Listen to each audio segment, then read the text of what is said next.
Amigos queridos, em nome de Jesus, nosso bom e amado Mestre, nos reunimos uma vez mais para juntos, num feixe de sentimentos de gratidão, buscarmos Jesus em nossas vidas e sentirmos a sua presença manifestada pelo bem e pela verdade. Sentimos, Senhor, a sua presença através dos seus mensageiros, divinos trabalhadores da vossa seara, que se debruçam sobre nós nesta hora, pela força da caridade, a nos envolver com compaixão e piedade, suprindo as nossas imensas dificuldades. Aqui estamos, Senhor, pequeninos que nos reconhecemos ser, porém estendendo as nossas mãos ao trabalho, estendendo os nossos sentimentos a todos aqueles que nos cruzarem o caminho.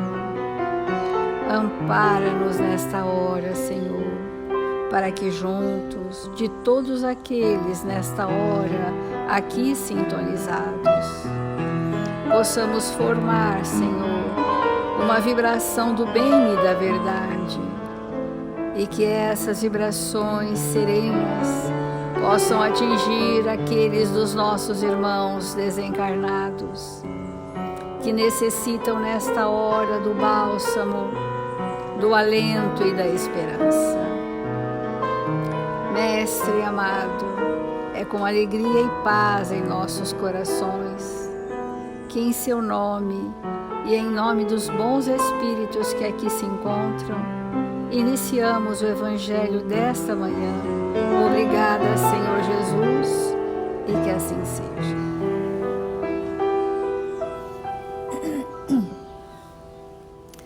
Do Evangelho segundo o Espiritismo, a fé transporta montanhas. O homem de bem, que crendo em seu futuro celeste, quer encher sua vida de nobres e belas ações, aure em sua fé, na certeza da felicidade que o espera, a força necessária.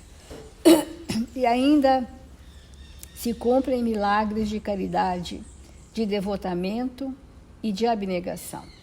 Enfim, com a fé, não existem más tendências que não se possam vencer. Essa é a premissa que nós queremos refletir juntos, que o homem de bem, ele realmente aure da sua fé a força necessária. Ele busca na sua fé, na certeza de um futuro feliz, a força necessária para domar as suas más inclinações, para reverter as nossas más tendências.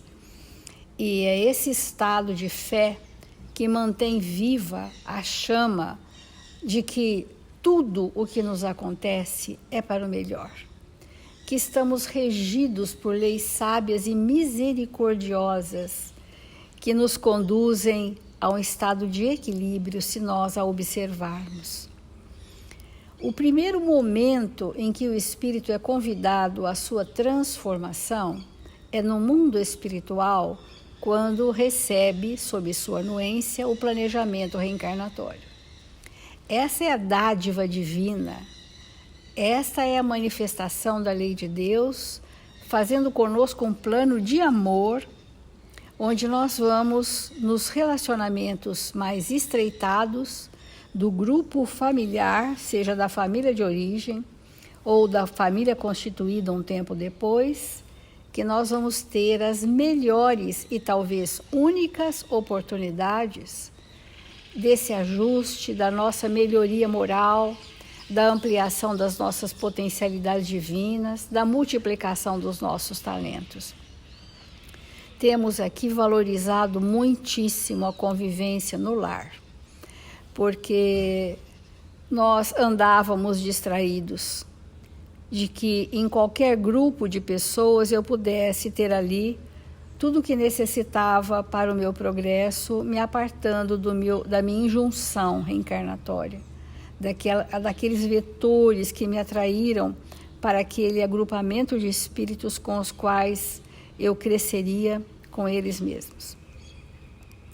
O Emmanuel traz no Fonte Viva a lição Parentes, que vem reforçar o que nós temos falado diariamente nos nossos evangelhos, dizendo uma citação de Paulo na sua primeira epístola a Timóteo, capítulo 5, versículo 8.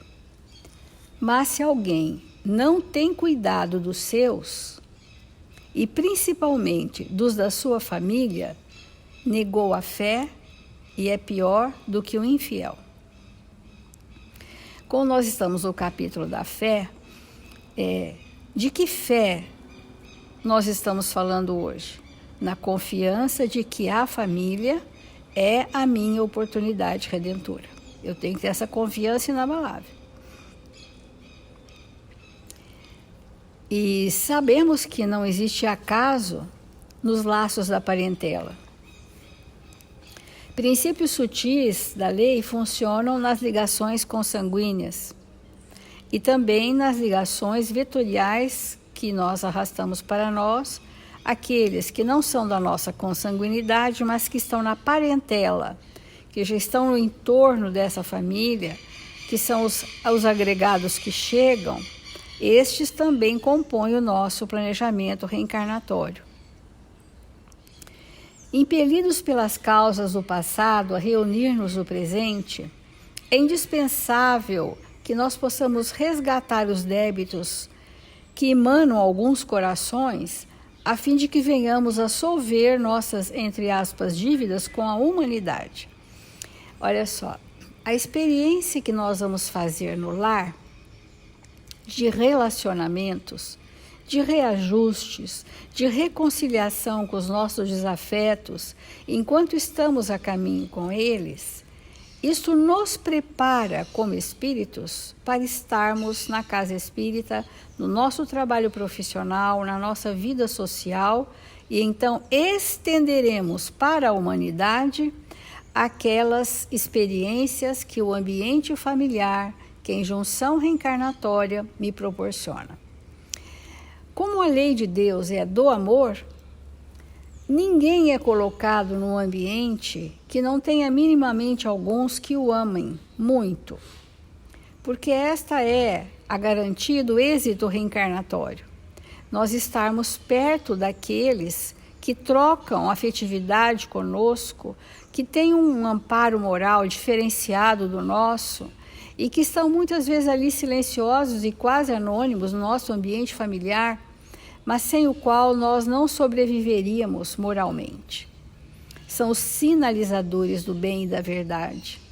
Quem nunca teve um avô sábio, uma avó amorosa, um tio, uma tia, um primo, um irmão, uma mãe ou o próprio pai, que fosse para vocês, para nós, para todos, um grande exemplo na sua vida. Que veio te alimentar e dizer, siga que eu estou aqui. E nos dando a liberdade de seguirmos o nosso caminho, estando ali conosco, ombreando conosco, no silêncio dos seus valores morais, na exemplificação das suas atitudes fraternas, compreensivas e amorosas. Porque o planejamento reencarnatório não é só feito de desgastes de relacionamento, de hostilidades de relações, de desafios. Não é, porque a lei é do amor. Então, se nós fôssemos avaliar com muita lucidez uma família de 5 a 10 pessoas, quantos deles realmente são aqueles que requerem de mim mudanças profundas? E quantos dos demais temos afinidades e vamos seguir? Que não há ali ajustes graves, apenas um companheirismo, um ombrear juntos, um caminhar. E outros, né? Quando nós saímos da família de origem, isso no início da vida adulta, quando, por exemplo, vamos formar um outro lar, aquela experiência que nós tivemos no primeiro momento da nossa infância, adolescência, juventude, aquela experiência é uma matriz de modelo de relacionamento. E quando então nós vamos constituir uma família, aquele padrão que nós recebemos do ambiente familiar é muito forte em nós. Então, vamos dizer que eu venho de um universo, que é essa matriz dos meus relacionamentos na família de origem, e vou então me unir a alguém que tem outra matriz, com outros padrões, com outras experiências. E é por isso que há uma fase inicial que antecede a união. Essa fase inicial, seja o nome que for, que antecede a união efetiva de um casamento, esse período é o período onde estas matrizes ou esses valores precisam ser muito conversados entre os cônjuges. Porque estaremos vindo de um padrão que não será imposto e nem receberemos a imposição do padrão do outro. Mas nós precisamos, nessa fase que antecede a união, estabelecer que família quero para mim. Quais são os valores que eu vou viver na minha família? Que talvez não sejam na totalidade os meus, nem na totalidade da outra pessoa, mas um terceiro padrão.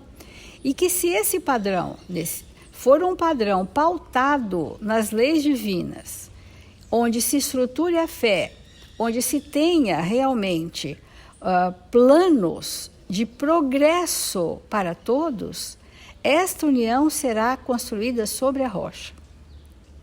Então, queremos dizer que os jovens que estão se unindo no preparatório de uma união definitiva precisam desenvolver nesse processo a fé, precisam estar vinculados ao Evangelho de Jesus, precisam buscar na doutrina espírita respostas lúcidas a todos os seus conflitos e questões existenciais. Essa é a grande preparação para a união, que via de regra não temos visto com frequência que os jovens se preparam verdadeiramente para se unir.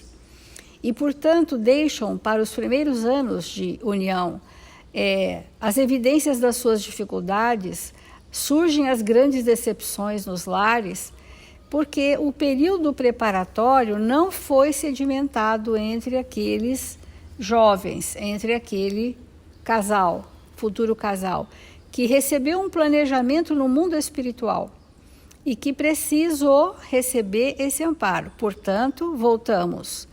É na família de origem que precisamos receber o Evangelho de Jesus na nossa intimidade, para que quando formos montar uma nova família, termos recursos com os quais vão nos sustentar. Mas, ok, se isso não foi possível ainda, e se você já está na maturidade, comece agora a implantar não um culto de meia hora tão somente, absolutamente necessário, mas o Evangelho permeando os relacionamentos familiares.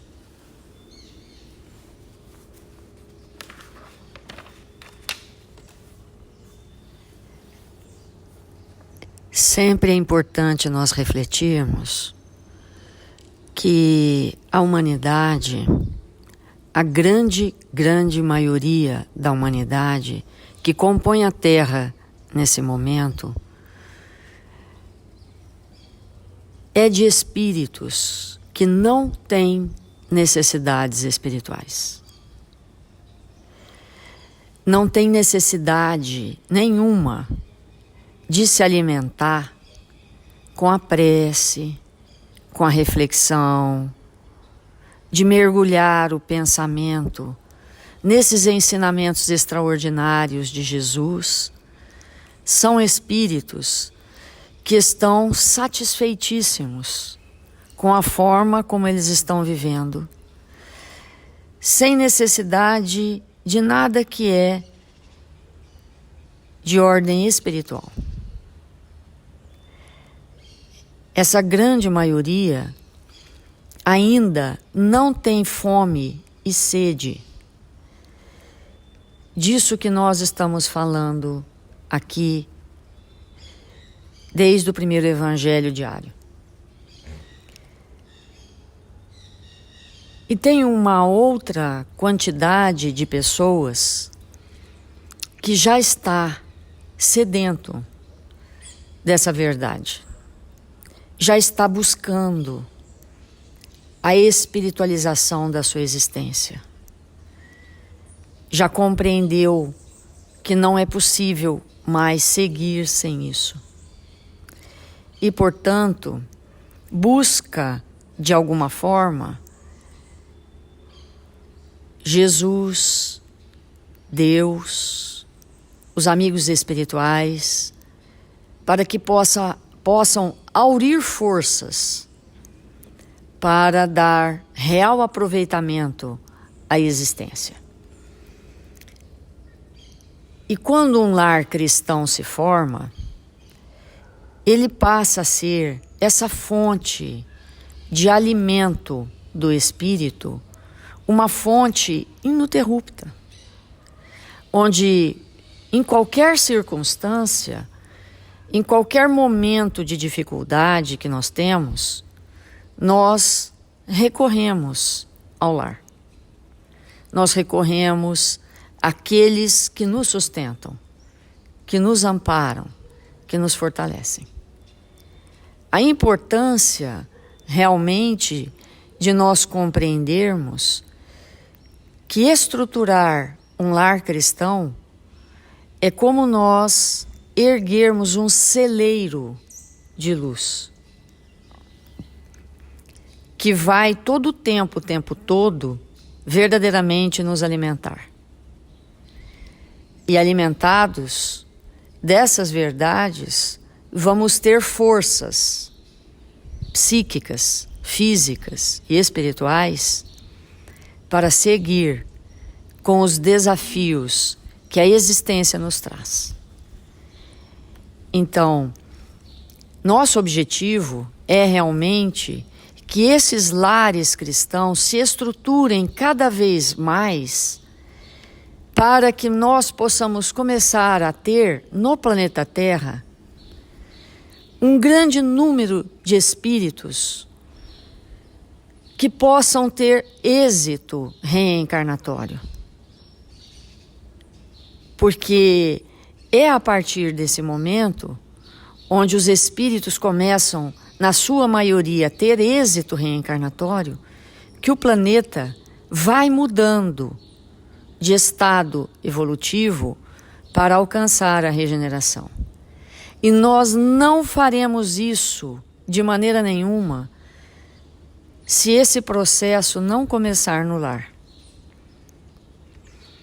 Esse movimento que nós estamos necessitados de implantar na nossa intimidade, ele é um movimento que vai estruturar nas nossas existências os valores que ainda não possuímos. E esse processo, ele é muito importante. Por quê?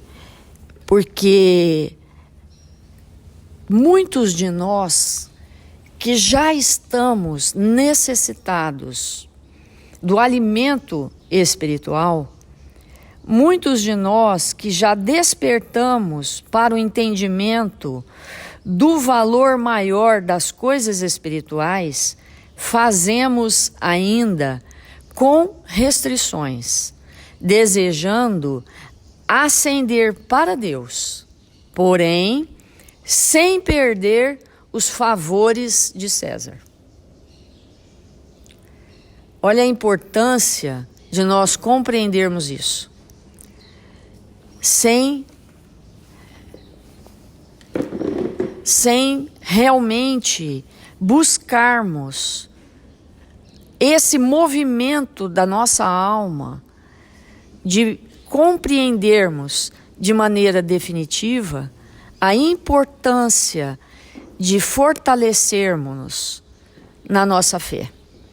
Chegou o grande momento da humanidade, em que estamos sendo convidados a desenvolver esses recursos íntimos para que possamos estabelecer no nosso íntimo os valores espirituais. Então, vamos perguntar para a nossa intimidade se no lar que nós constituímos, nós somos aqueles espíritos que diariamente, que toda semana, que mensalmente, nós criamos um ambiente favorável para que nós possamos nos alimentar desses valores e nos robustecer para os embates que vão nos chegar ao longo das existências. Não só dessa, mas de outras que ainda virão.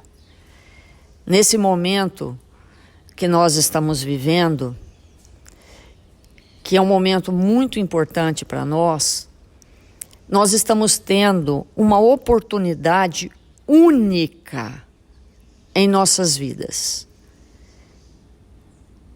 Qual é essa oportunidade? A oportunidade, em função da pandemia que nós estamos vivendo, de entender que nós podemos reencarnar estando encarnado. Nós podemos, daqui para frente, olhar a nossa vida e decidir viver de uma forma completamente diferente do que nós vivíamos anteriormente. Mas para que nós possamos escolher essa maneira nova de viver, é necessário que nós possamos conhecer a nós mesmos, saber quais são as nossas reais necessidades. E descobrindo quais são as nossas reais necessidades, investirmos todos os minutos, todas as nossas horas, todos os nossos dias naquilo que vai nos engrandecer como espíritos. Nós estamos tendo esta oportunidade de fazermos encarnados novas escolhas. Buscarmos com toda a força do nosso espírito o alimento espiritual. Porque é esse alimento que vai nos fortalecer, que vai nos amparar, que vai fazer com que nós suportemos aquilo que a vida nos trouxe para nos engrandecer. Então, talvez essa oportunidade, essa existência, seja realmente a única existência em que nós podemos mudar de rota sem precisar desencarnar, sem precisar voltar ao mundo espiritual, passar pelo processo de esquecimento, voltarmos a ser crianças, esquecermos quem fomos. Talvez essa existência seja para nós a mais significativa, em que nós vamos fazer uma escolha. Vamos planejar a nossa existência daqui para frente, pautado naquilo que realmente tem valor para nós. Porque a vida, ela é curta. Mas nós precisamos dar o real aproveitamento. Porque sem esse aproveitamento, nós chegamos no mundo espiritual com extremadas dificuldades.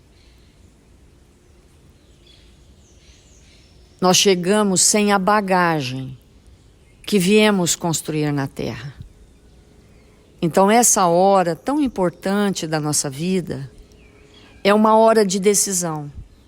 O que vai ser de nós daqui para frente? Nós podemos escolher. Nós podemos modificar. Nós podemos abrir mão definitivamente daquilo que só nos distrai, que não nos conduz à vida verdadeira. E é nesse entendimento, diante de tudo que a vida está nos trazendo, que nós estamos podendo escolher. Porque se, quando tudo isso passar, nós retornarmos aos mesmos padrões que vivíamos antes, definitivamente vamos estar completamente perdidos. Porque se nem diante de toda essa dor que nós estamos passando, se nem isso é suficiente para que nós possamos fazer mudanças de rota, o que será de nós? Então, vamos aproveitar para rever a nossa vida, rever como estamos nos relacionando com as pessoas, como estamos investindo os nossos dias, como queremos, que destino queremos dar à nossa vida, à nossa família, aos nossos filhos, para que nós possamos ser mais felizes. Então, vamos, nesse momento, aproveitar a presença dos amigos espirituais para fazer a nossa prece.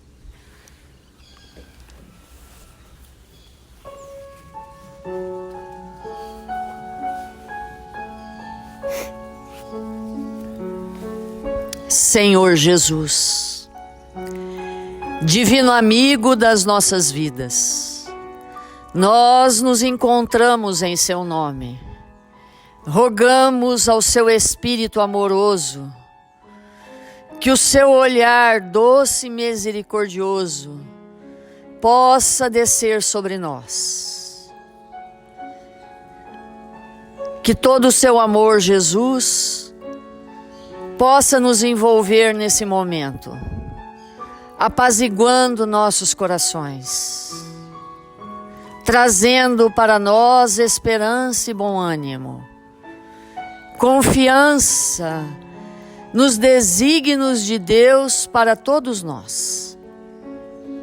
Nós nos encontramos aqui, Senhor, pequeninos, humildes, desejosos de aprender as tuas lições, de estabelecer em nosso íntimo, de maneira definitiva, a confiança em Deus, nos seus desígnios.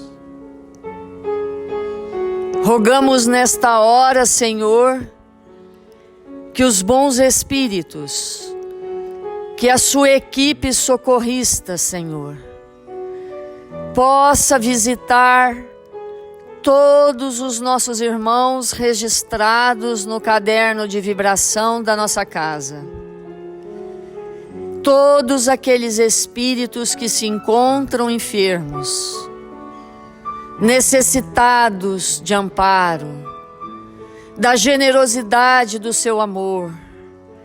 Visita, Jesus, como todas as manhãs temos te pedido.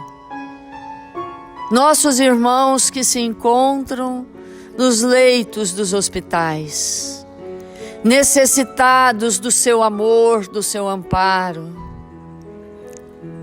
Leva as suas mãos luminosas e generosas sobre eles. Infunde em seus corações a esperança e o bom ânimo, a confiança em dias sempre melhores e luminosos. Infunde, Senhor, em todos os corações saúde, esperança, bom ânimo, para que em breve tempo, Jesus, possam estar recuperados, sejam na terra ou no mundo espiritual, para que possam continuar a sua jornada luminosa, cheia de fé e de esperança. Que seja feita a sua vontade, Pai que está no céu, sobre todos nós. Infunde em nós bom ânimo e esperança, coragem, para que nós possamos ser aqueles que reconhecemos a sua presença em todas as circunstâncias das nossas vidas, nos momentos felizes, nos momentos de dificuldade e de tristeza, nos momentos, Senhor, que a vida nos convida aos desafios maiores. Rogamos, Pai, a sua presença entre nós. E nesta hora tão importante da humanidade, nós te buscamos, Jesus, para te agradecer, porque nos encontramos no Brasil, na terra do Cruzeiro. Eis-nos aqui, Senhor, disponibilizando as nossas mãos, nossos corações, o que temos de melhor, para que esta nação seja em breve, Senhor, o país onde a pátria do Evangelho se estabelecerá, pelas nossas ações no bem, pela força da nossa família unida, no ideal comum de aprender as tuas lições e exercermos em todos os lugares o bem, a fraternidade, a honestidade. Que o Senhor nos ampare e nos fortaleça, agora e sempre. Que assim seja.